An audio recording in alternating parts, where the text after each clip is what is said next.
hello there, world. So the context of this story is probably not what you think. I was 13, he was 14, and there was no sex involved. Basically, this boy and I were in one of those cute teenage things where we would just talk really deeply and about everything, every day and every night.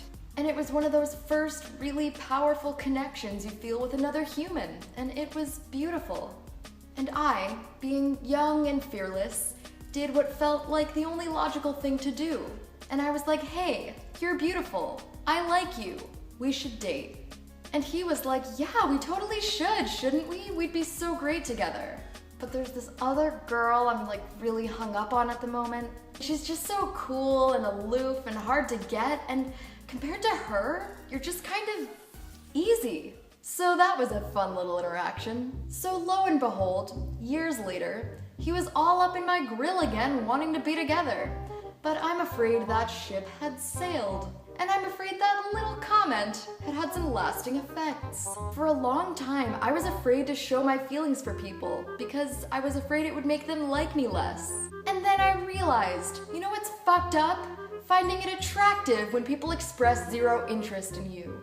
I believe that playing hard to get is an extremely dangerous game. How do you tell the difference between someone teasingly rejecting your advances and someone actually rejecting your advances? How do you know when you should keep advancing or when you should back off? Why do people find it sexy when people, particularly women, say no? Oh, that's right, because rape culture. You know what's sexy to me? When a gentleman or a lady is like, hey, you, guess what? I want you.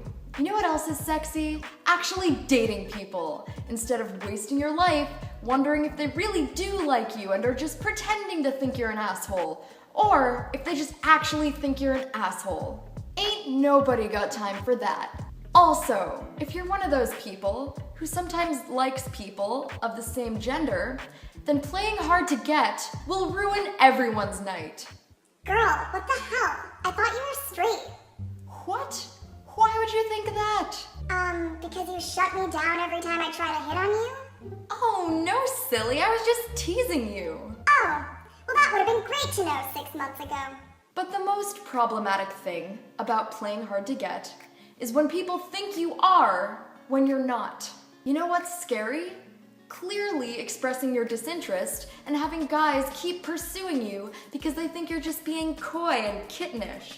Like something is wrong with that picture. Imagine a world where it was sexy to be enthusiastic about things. Would I like to have sex with you? Well, golly gee, that sounds enjoyable. I would enjoy that. Let's do that. There's such a fine line between playful persuasion and straight up coercion. Don't walk that line. It gets real fucked up real fast. So, anyway, that is the story of the guy who called me easy, and why I think that's actually a pretty badass thing to be.